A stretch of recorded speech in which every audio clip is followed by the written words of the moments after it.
Hello and welcome to the HealthScore Longevity Report. My name is Nick. This is the 9th episode of the HealthScore Longevity Report. Each week we focus on a study in the top-tier peer-reviewed medical literature that focuses on longevity. I'll share with you the discoveries made by the researchers, make recommendations for what to do in your own life. Today we're talking about how to prevent diabetes. This is Longevity Report number 9. We're talking about a study published in the British Medical Journal in January 2022. It was a systematic review and meta-analysis.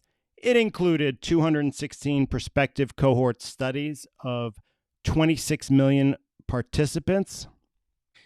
It looked at ways of measuring body fat and how well those ways predicted a person's risk for diabetes. We already know that being overweight or obese increases a person's risk for diabetes.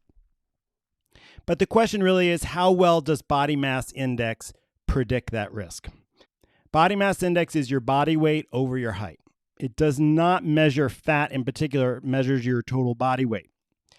And there have been concerns that people with lean body mass whose BMI might be elevated are considered overweight or obese, but actually don't have body fat on them. So there's some question about how well BMI predicts diabetes risk. And this study sought to answer that question. But before we actually look at the study, let's get some background information. What is diabetes in the first place? Well, we have glucose that can enter our bloodstream when we eat food. And that glucose is taken up by cells and used as fuel. In order for that to happen, the pancreas will sense glucose in the bloodstream, and the pancreas will release insulin. Insulin works on the tissues and unlocks them so that glucose can enter. In type 1 diabetes, the pancreas fails because of antibodies to the pancreas. It's an autoimmune disease. The body is attacking itself, destroys the pancreas. When glucose now enters the bloodstream, the pancreas cannot produce insulin. So glucose remains in the bloodstream. These people have to be put on insulin. This is a disease that normally occurs in childhood, and it accounts for 5 to 10% of diabetes cases. Type 2 diabetes, on the other hand, occurs when, over time, the cells become resistant to the effect of insulin. So the pancreas may still produce insulin when glucose is detected, but the cells do not take up the glucose because they are not responding to the insulin signal. Glucose, therefore, remains in the bloodstream. This is a condition that has a much heavier component of lifestyle factors, overweight, obesity, sedentary lifestyle, factors we're about to talk about. But it usually happens later in life, although the prevalence is increasing among younger populations. Type 2 diabetes accounts for 90 to 95% of diabetes cases. Now, we can measure the amount of glucose in the bloodstream. We can do a finger stick glucose, which is an instantaneous reading of how much glucose is in the bloodstream. But a more accurate way of evaluating how persistently someone has elevated blood sugars is a hemoglobin A1c. A hemoglobin A1c measures the percent of red blood cells that have a glucose molecule attached. We don't want glucose attached to our red blood cells. We want it inside of our cells, providing energy. But if the cells are not taking up glucose, glucose gets attached to the red blood cells in our circulation. And the percentage of those red blood cells with glucose attached is a measure of the degree of diabetes or hyperglycemia. And basically, normal A1C is when less than 5.7% of red blood cells have a glucose molecule attached, or a hemoglobin A1c of less than 5.7. Diabetes starts at hemoglobin A1c of 6.5, when 6.5% or more of red blood cells have a glucose attached. In between is called pre-diabetes. 5.7 to 6.5 is when we're headed towards diabetes. It's estimated that about 10 or 11% of people with prediabetes each year will go on to develop diabetes, and that a person with prediabetes in their lifetime has a 70% risk of developing type 2 diabetes. Now, prediabetes is this very important moment in someone's health where I love to intervene. This is before they have a diagnosis of diabetes. This is an opportunity to turn the ship around. Now, prediabetes prevalence is 38% of adults. 38% of U.S. adults have this pre-diabetic condition. And as a person ages, their pre-diabetes prevalence increases. So at under age 45, 28% of adults have prediabetes. 45 to 64, 28% goes up to 45%.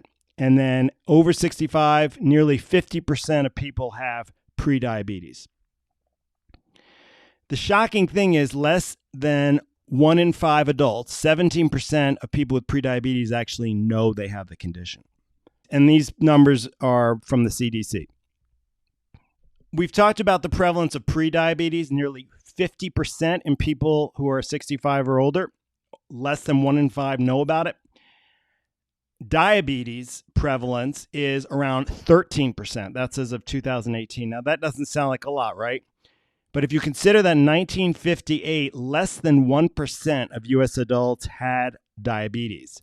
So from 1958, this is 60 years, from 1958 to the present, less than 1% to now 13%. That's over a 13-fold increase in prevalence of diabetes. So what, you may be wondering, what's the big deal? Why do we care about diabetes? Don't we have medications to treat it? Can't we diagnose it early enough to prevent problems? Well, the fact is that having this persistently high sugar in our bloodstream does damage to every organ in the body. It does damage to the brain, leading to increased risk of stroke. It does damage to the eyes, leading to diabetic retinopathy and blindness. It does damage to the heart, increasing risk of heart attack. It does damage to the kidneys, increasing risk of being on dialysis from kidney failure. And it caused damage to peripheral nerves, increasing risk for amputation. All told, the effect of diabetes on lifespan is an 89% higher risk of premature death for those who have diabetes. That's according to the New England Journal of Medicine that did a meta-analysis in 2011 of 97 prospective studies, over 800,000 adults. They showed this 89% increased risk of premature death for people with diabetes compared to not diabetes. And they showed a 6-year shorter lifespan for people with diabetes. We know that diabetes shortens lifespan and causes a whole host of health problems later in life. What about prediabetes? Well, a study published in New England Journal of Medicine in 2010 looked at over 11,000 adults and compared lifespan based on a person's hemoglobin A1c before they reached the diabetes range. Any A1c of 5.5 or greater increased risk of premature death. Prediabetes starts at 5.7. So they're saying that even before prediabetes range, at 5.5 or 5.6, you have an increased risk of premature death. So what this means is diabetes causes premature death, prediabetes causes premature death, and now this kind of pre-prediabetes, an A1c of 5.5 or 5.6, also leads to shortened lifespan, increased risk of premature death. This is really the golden opportunity to intervene on this condition. If your A1c is 5.5 or greater, it is time to act. This brings us back to the article.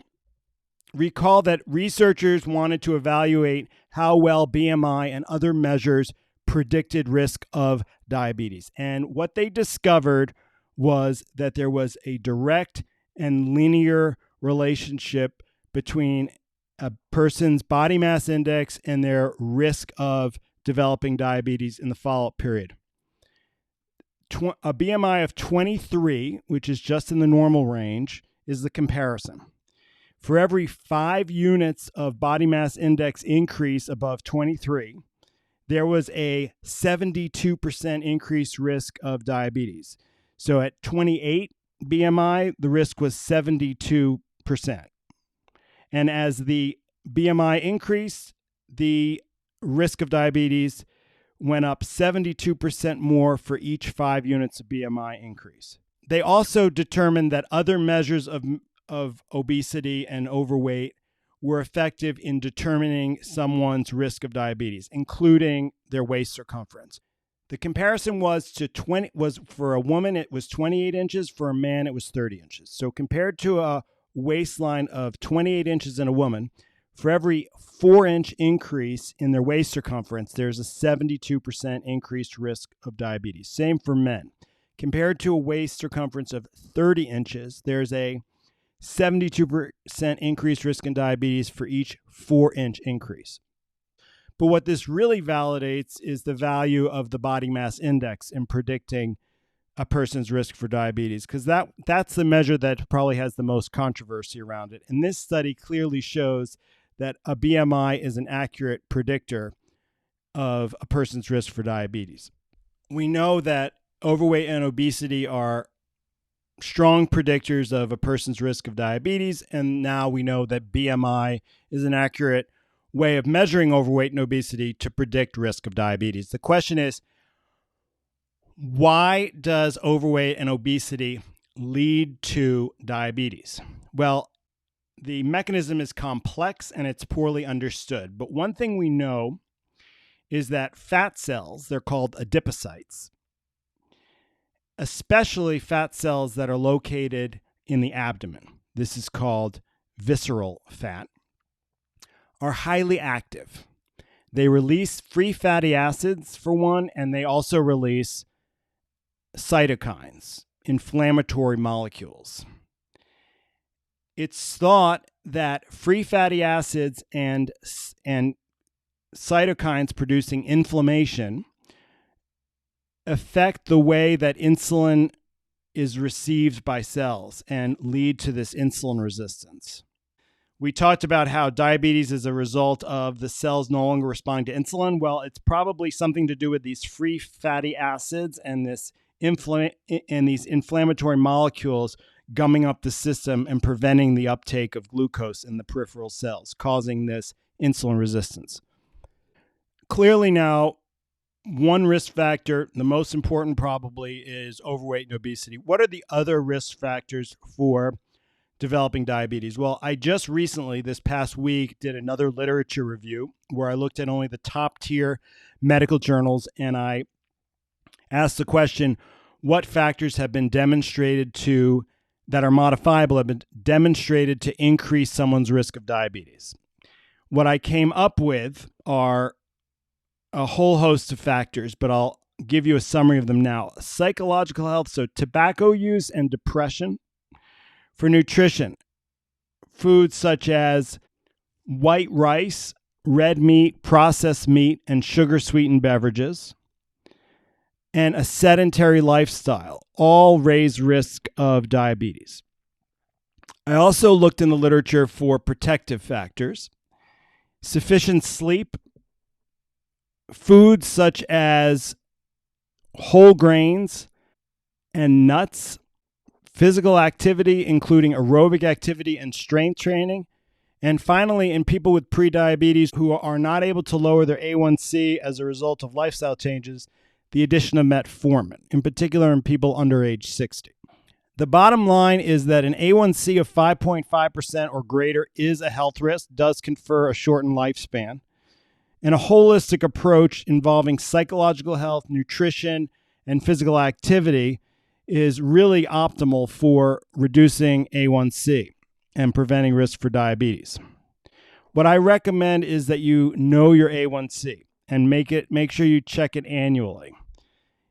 Now, a lot of doctors will only talk to you about your A1C results when you have diabetes. Some will talk to you about it when you have prediabetes, but I recommend you even act earlier than a diagnosis of prediabetes, which 80% of adults who have prediabetes don't even know they have. So know your A1C for yourself, and if your A1C is above 5.4, it's time to act. What I recommend are taking steps to minimize your risk and lower your A1C. Now, I am passionate about working with people who have high blood sugar because it is so amenable to lifestyle changes, and avoiding a diagnosis of diabetes is a great experience. I've compiled 14 steps or tips for reducing risk of diabetes. You can access those by joining my Facebook group, facebook.com/groups/HealthScore group. You'll also have access to the whole library of tips and downloads on health and longevity. And you can also, when you join our group, participate in a live Q&A discussion. It'll be this Thursday at 9 a.m. Pacific. We'll be talking about this study that I just described, but we'll also be unpacking those tips and steps to take to prevent and reverse diabetes. Finally, if you want to go even further, if the knowledge that is provided in that handout and the Q&A are not enough and you really want to focus on this problem and you need my help, I'm offering a diabetes prevention program, 12 weeks program. It involves direct coaching with me each week and a customized online curriculum. It's been shown to be highly effective for the patients who I've treated in the pre-diabetic range and diabetic range. And I'm offering a coupon, $100 off the price of the course. It'll expire July 31st, so please act now. You can find out more by clicking on the link below. Thank you very much, and please come back next week. We're going to be talking about LDL cholesterol, what it means, and how to lower it. Have a great week and take care.